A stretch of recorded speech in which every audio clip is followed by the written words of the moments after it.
अरे डूड, कुठे चाललायस? घरी चाललो होतो. घरी चालला? इकडे काय? तर फ्रेंड सोबत आलो होतो थोडं पार्टीसाठी. घरचे कसे आहेत? सगळं ठीक. ठीक आहे ना? पप्पा मम्मी वगैरे सगळं ठीक.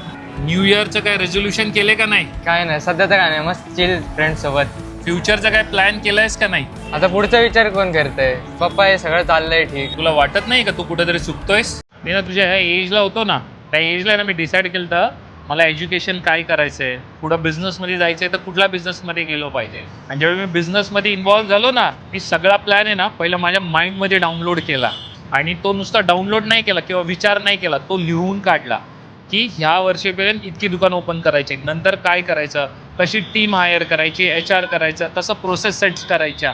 तुम्ही ना यंगस्टर्स आहात ना, आपल्या देशाचे ना फ्युचर आहात, विचार कर या गोष्टीचा जरा. ते सर बरोबर बोलून आजपासून पप्पांच्या पैशांवर जगणार नाही. साधा वडापाव जरी खायचा असेल ना स्वतःच्या पैशांनी खाई.